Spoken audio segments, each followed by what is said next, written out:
Welcome to the Derek Smith Spiel. Today is a recap of UFC Freedom 250. I will go over everything you need to know, starting from pre-fight narratives, analyzing the fight, and breaking down what is next for each fighter that was on the historic card. But before we get into that, I want to say if you like what you hear throughout the episode today, go ahead and if you're on YouTube, like and subscribe. If you're on Spotify, hit follow, and hit the bell for notifications. Also, like and subscribe to Dylan Smith Outdoors at Dylan Smith Outdoors 8459. But with that, we will get into it. UFC Freedom 250 kicked off with Diego Lopez and Steve Garcia. Diego Lopez won by TKO in round 2. It was a slow start for Lopez in round 1. It really seemed like Steve Garcia was going to run away with unanimous decision in this one. He handled Diego Lopez in the first round, controlled distance. It looked like Lopez wasn't able to find a rhythm. In the second round, Diego Lopez bit down on his mouth guard, met Steve Garcia in the middle, and created chaos. And Diego Lopez always comes out on the better end when he creates chaos. He has an iron chin, by the way. I've seen him take hits in this fight and in his previous fight against John Silva. He took hits where he should have been knocked out. He really should have been, but he has the definition of an iron jaw. Diego Lopez is always fun when he steps into the octagon, and he got UFC Freedom 250 started off with a bang. It was amazing. Everything you could have looked for. Diego Lopez, the second-ranked fighter, defeating Steve Garcia, who is the 9th-ranked. What is next for Garcia? He is back to working his way up the ranking.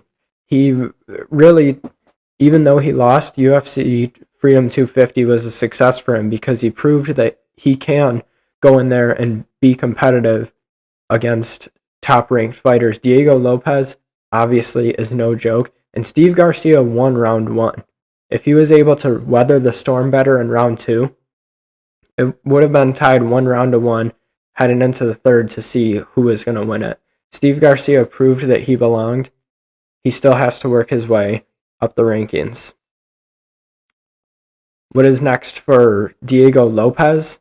A trilogy fight against Volkanovski is very unlikely. However, he could fight Lerone Murphy or Aljamain Sterling. Both of those would be exciting fights, both ranked opponents. Look for those to be Diego Lopez's next matchup. After that, rising middleweight Bo Nickel defeated Kyle Dawkins by TKO in round 1. Bo Nickel has really been developing as a fighter and doing phenomenal. Obviously, the 3-time national champion from Penn State, Bo Nickel, it was no doubt that his wrestling was top tier, but he's been working on the striking. 2 of his last finishes have been by TKO, not from ground and pound, but from head kicks and a mean left hook. Bo dominated Kyle Dawkins, both on the feet and on the ground. There was a stand-up in round 1, a very controversial stand-up, obviously didn't end up mattering. The stand-ups are a bit concerning for purists of the sport, for someone who believes that a fight should not be interrupted no matter what. The fighter on bottom should have to get up and work their way out of position. Stand-ups are not very likable. And in this fight, Bo Nickel, he was landing ground and pound, but still, it wasn't enough in the eyes of the referee. He stood the fighters up, and Bo Nickel got the job done with a mean hook over the top. John Anik said that Bo, quote-unquote, passed the test. I don't know about that. No disrespect to Kyle Dawkins. This is his second time in the UFC. His first run unsuccessful. His second one looks like it could be unsuccessful again. They are really making sure, the UFC is making sure that they do not throw Bo Nickel into deep waters before he's 100% ready. Bo Nickel has one loss in his MMA career. It is against Reiner de Ritter, who is no slouch. No slouch at all. Currently ranked number 8 in the middleweight division. I don't know if pass the test is the right term to describe what Bo Nickel did, but he definitely did impress. What is next for Bo Nickel? Hopefully, he will fight a ranked opponent. A good one, again, to keep this slow progress going, would be to fight number 15 rank Ikram Aliskerov. That would be a good fight for Bo Nickel, I believe. Look for that to be Bo Nickel's next fight. What is next for Kyle Dawkins? First, he has to appreciate being on the White House card. His second chance in the UFC, the first one did not go his way.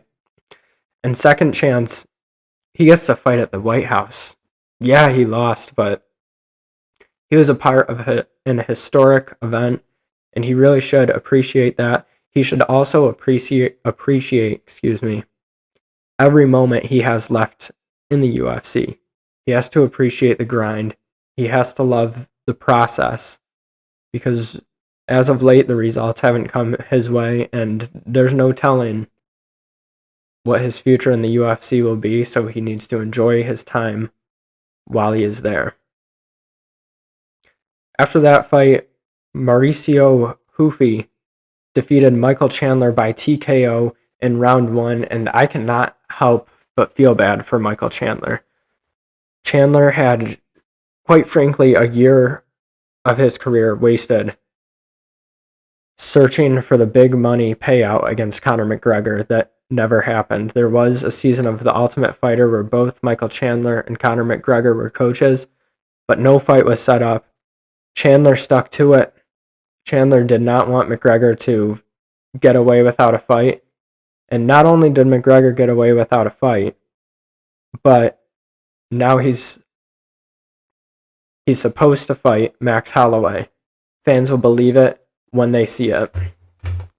But Michael Chandler, at 40 years old, he is a true showman. Every fight he goes out there, he just bites down on his mouth guard and gives it everything he has. I would have liked to see him go more to his wrestling, given that Hufi is such a phenomenal striker and, as of right now, unproven on the ground. And Michael Chandler, an All-American wrestler, it would have been amazing to see him get the fight to a more comfortable spot. With that being said, he did try. He tried multiple takedowns, whether they were fakes or actually reaching for the leg. He did attempt, and Hufi was just one step ahead the whole night, ended up getting a TKO. So what is next for Chandler? Really, it's up to him. He's a showman, a legend in the UFC. He's at the point in his career where right now a title fight is not in near sight, especially at age 40, coming off of multiple straight losses. However, he could look for just big name fights, big draw fights, money fights, which is odd to say in the UFC given the constant debates over fighter pay.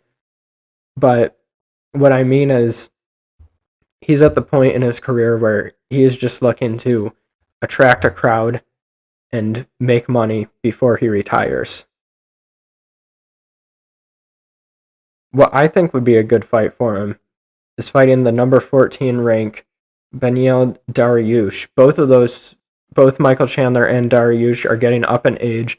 They're proven UFC stars, and both put on a show every time. That would be a really good fight, and it would leave one of those struggling old fighters with a win. Let's see the UFC set that fight up. Now, what's next for Hufi? How about number 6 ranked Paddy Pimblett? How about that? Now, I'm going to bring up Paddy Pimblett a lot in the potential future fights, and that is because Paddy Pimblett is just such a big draw, and there's so much you can do with Paddy Pimblett right now. You can do just about anything except give him an immediate rematch against Justin Gaethje. Why can't you give him an immediate rematch? Well, because that fight against Gaethje for the interim championship was just so one-sided. I don't see Paddy getting a rematch without proving himself before going forward.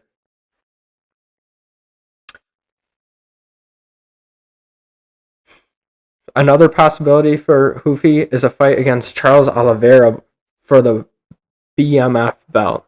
That would be a very exciting matchup. It would also potentially give the BMF belt back to a striker, which is traditionally what the BMF belt belongs to. Either way, the goal for Hoofy at this point is to continue working his way up the rankings, and he is one win away from a title fight. So he needs to defeat a big name and then go for the title.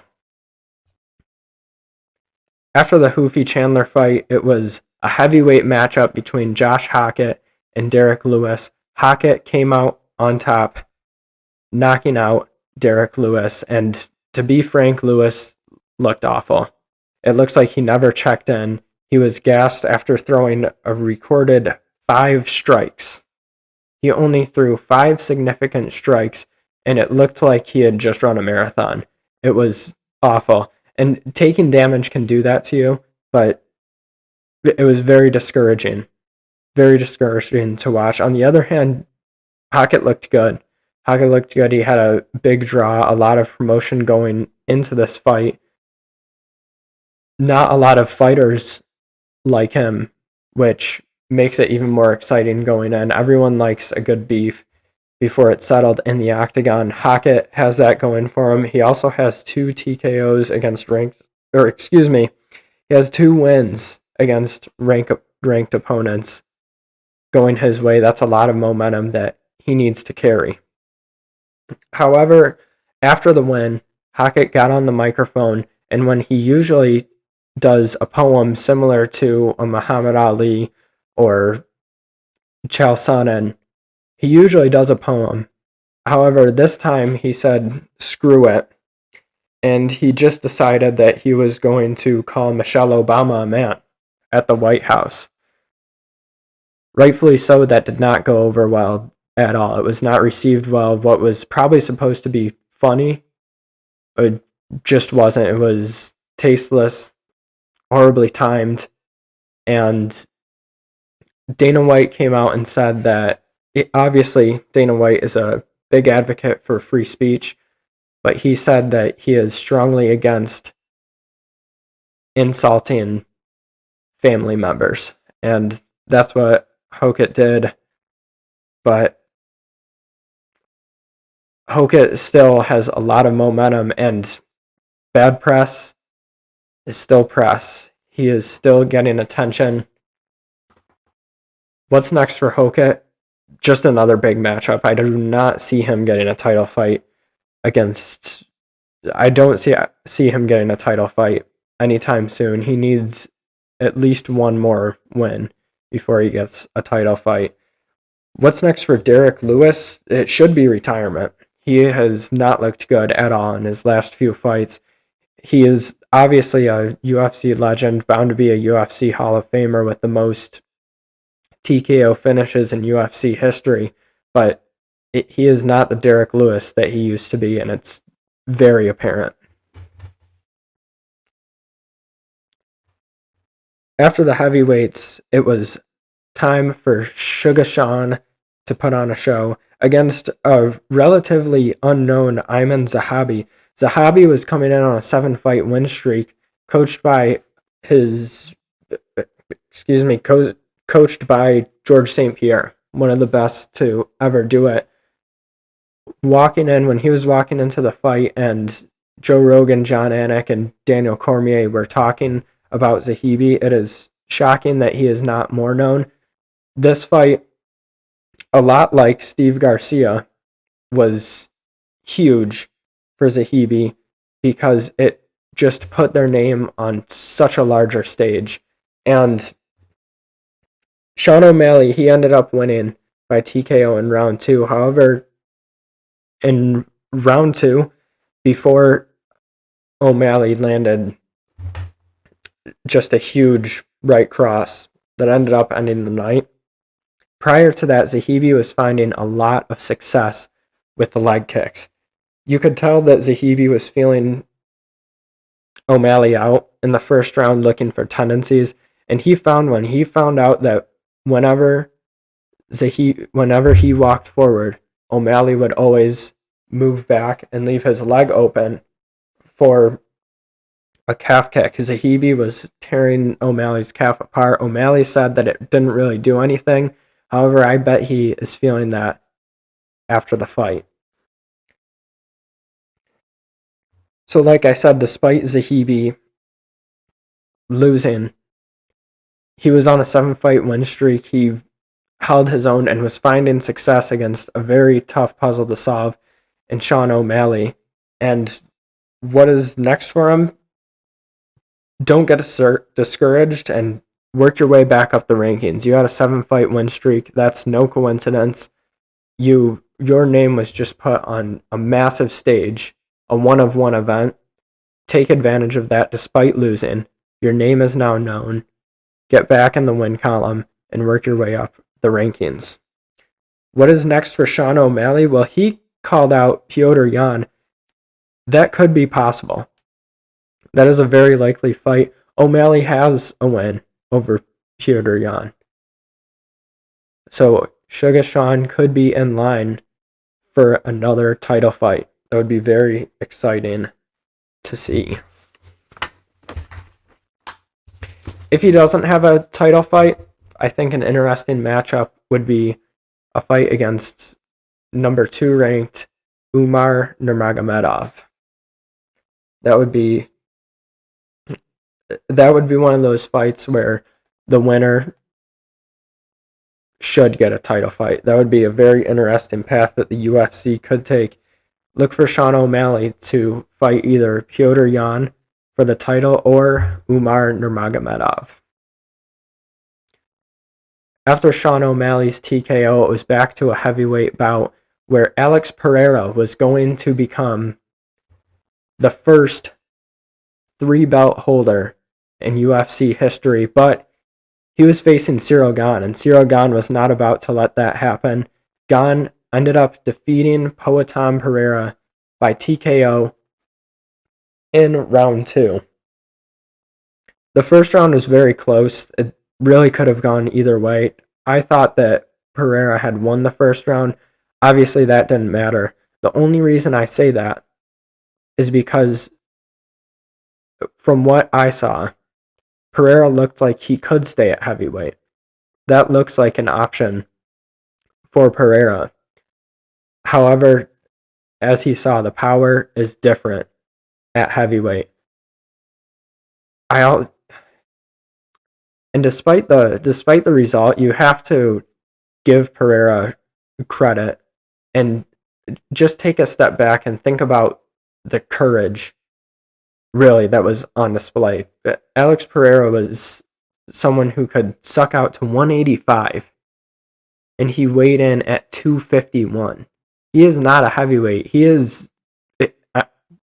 It's beyond many how he got down to middleweight, but Alex Pereira is a light heavyweight, and he decided to go up to an unknown world, an unknown weight class to him, and strive for greatness. You've got to give him credit for that. Also give credit to Cyril Gane, who just looked amazing. His striking is on another level for the heavyweight division, and he put that on display. What is next for Pereira? It all depends on whether he stays at heavyweight or goes down to light heavyweight. After the fight, Joe Rogan asked Pereira, he asked, "Are you going to stay at heavyweight or go back down to light heavyweight?" And Pereira responded that he is going to not make that decision right away. He's going to watch the fight back with his team, and then they are going to have a discussion on the future and what weight class he will go into. It's a very smart approach.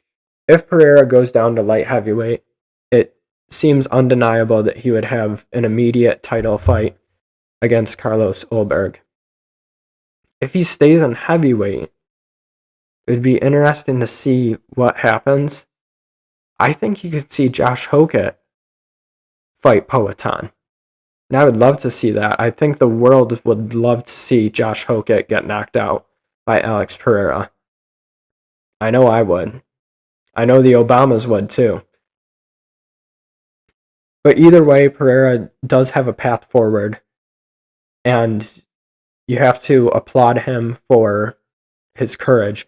But you've got to applaud Cyril Gahn even louder. A lot of noise and just mental pressure was put on Cyril Gahn from the world, but also from himself. From the world, he's fighting Poatan. Before this fight, Alex Pereira was seen as, the narrative was, if Alex Pereira won, he was in the GOAT conversation. Unfortunately, that conversation is likely over. John Jones posted on social media a video of him looking sarcastically at the camera after Alex Pereira got knocked out. And that sarcastic look said hundreds of words. I will sum it up. What it said is John Jones was thinking, I mopped the floor with Cyril Gahn. I submitted him in round 1. You guys were seriously thinking that Alex Pereira could be the GOAT, and he got knocked out by Cyril Gahn, the guy I submitted in round 1. Come on, we all know I'm the greatest of all time. What does that mean for John Jones? That means unless Aspinall comes back, which seems very unlikely, it seems like Aspinall is heading away from the UFC and towards boxing. It also doesn't seem like his eye is at 100%. Still, it does not seem like Aspinall's eye is healthy. If Aspinall doesn't come back, neither will John Jones. John Jones will likely not fight in the UFC again because he has nothing to prove. After Pereira lost to him, he is now the undisputed GOAT once again. The future for John Jones could be a money fight and MVP Most Valuable Promotions against Francis Ngannou. Look at that for John Jones. Even though John Jones wasn't on the White House card, he is still a topic of conversation. But let's get back to Cyril Gahn, the one who should be celebrated right now, taking down a UFC legend and Alex Poatan Pereira and looking amazing while doing so. What is next for him? It is really difficult to say. It truly is, because he's beat just about everyone in the heavyweight division except Tom Aspinall, and there's no telling whether Tom Aspinall will be back. So it's going to be a very tricky decision for what the UFC is to do with the interim champion, keep that in mind, still interim champion Cyril Gahn. However, I would think that Cyril Gahn becomes the undisputed champion very soon if Tom Aspinall does not come back to the UFC. But that was the co-main event. That's right, the heavyweight interim champion, where GOAT status was on the line, was the co-main event. The main event was Justin Gaethje, the interim champion, taking on the undisputed champion, Ilia Topuria. And going into this, Justin Gaethje was a 6-1 underdog. Topuria did what Topuria does.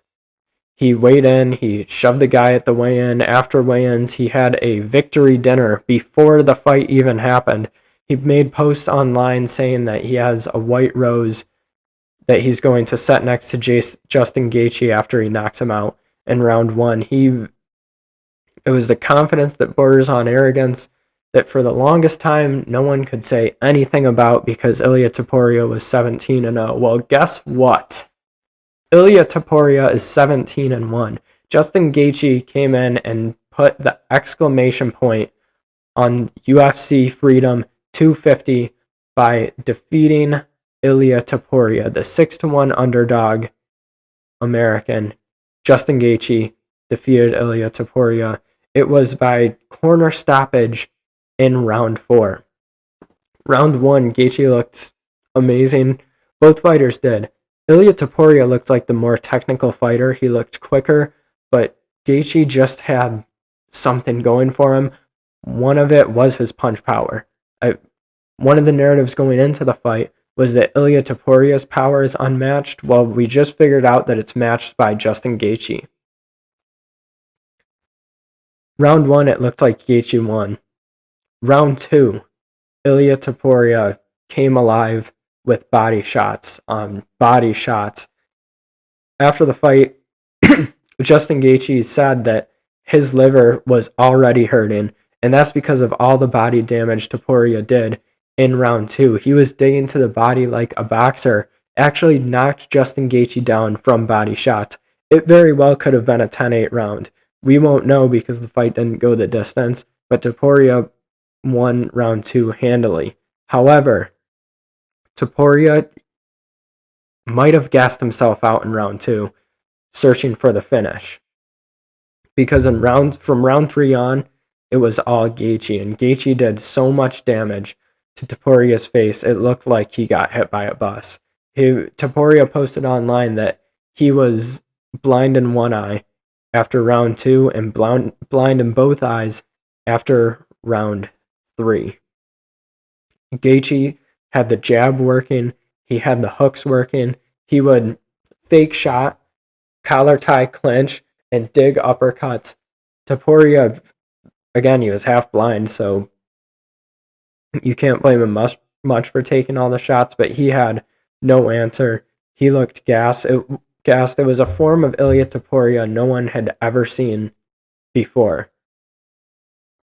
At the end of round 3, there was a very weird exchange between Topuria, his coaches, and the doctor. Topuria told his coaches that he cannot see.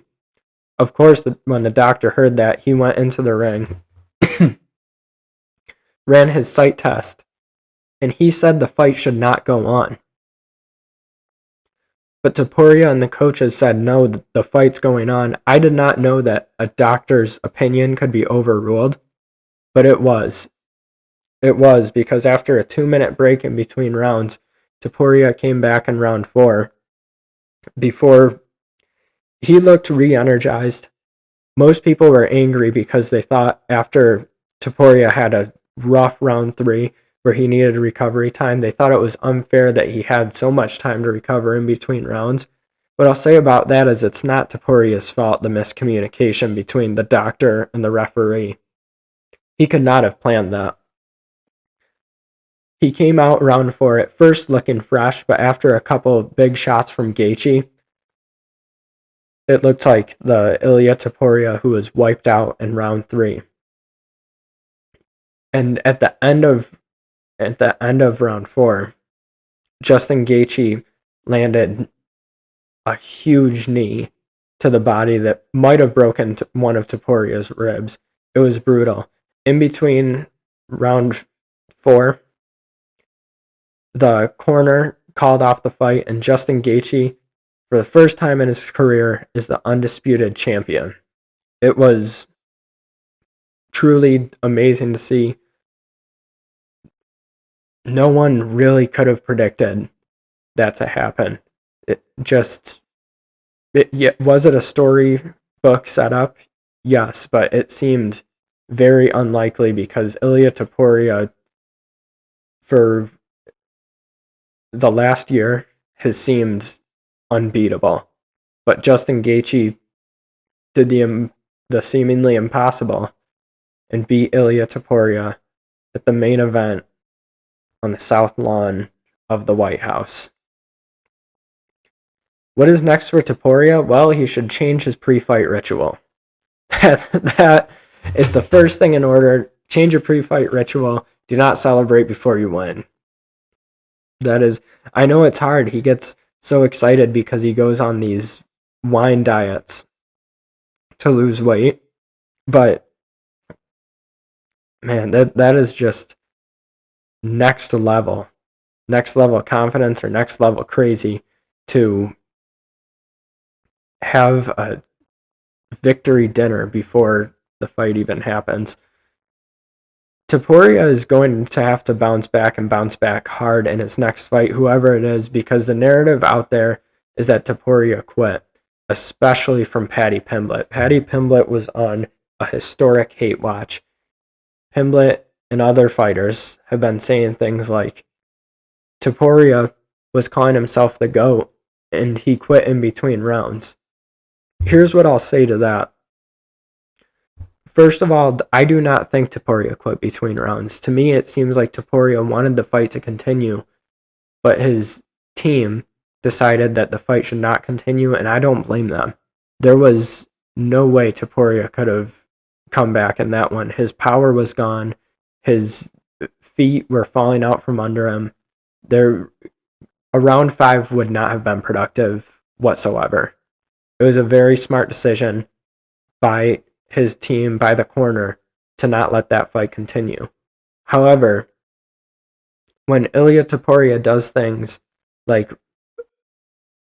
lay roses on the ground after knocking out opponents, talking about how he's the best in the world, when he has victory dinners before he's won, when he walks up to these respected fighters like Justin Gaethje and Charles Oliveira and Alexander Volkanovski and tells them to their face, "I'm sorry, you have to lose against me." That is the exact reason that he is getting so much backlash right now, because people have been waiting for years to just rip into him, and that moment came. Topuria has to weather the storm and make a statement in his next fight. What is next for Gaethje? Retire. After the fight, he was asked by Joe Rogan if he was going to retire after the fight, because the narrative was that this was going to be his last fight. Justin Gaethje responded that he promised his mom he would not make that decision the day of the fight, which is very smart. You should never make a decision on impulse or during strong emotions. Very smart by Gaethje and his mother to make that deal. However, let me help you out. Retire. Retire, retire, retire. There is no way. You just won when you were a 6-1 underdog against a guy who seemed unbeatable as the main event of a 1-of-1 White House event. If Justin Gaethje won the rest of his fights, he would still, it would still never amount to what he did at UFC Freedom 250. No matter what he did, how he won, Justin Gaethje will never top this moment. So end it now. End it now at 37 and on top. I really hope that Justin Gaethje does this, because we have seen so many fighters stay in a fight too long and their legacy is ruined because they stay too long. Justin Gaethje, leave on top, please, because if you go 20-0, if you somehow have 20 more fights and win 20 of them in a row, all title defenses, none of them will ever top what you did at the 1-of-1 White House event. Justin Gaethje, this is my message to you. Please retire on top. Please. You are a UFC legend. You are the human highlight reel. You're the favorite, you're everyone's favorite fighter's favorite fighter. Please retire. That is my message to Justin Gaethje, and that is the UFC Freedom 250 recap. Again, if you like what you heard, if you're listening on YouTube, like and subscribe. If you're listening on Spotify, follow and hit the notification button so that you can see future podcasts that I do. If you don't know where to find me on Spotify, search the Derek Smith Spiel. On YouTube, you can find me at Derek Smith Stock 13. If you don't like listening to the full podcast episodes, you can listen to the shorts on TikTok at SmithStock5 or on Instagram at Derek Smith Stock 13. Also, one more time, like and subscribe to Dylan Smith Outdoors at Dylan Smith Outdoors 8459 on YouTube. That was the UFC Freedom 250 recap. Thanks for listening.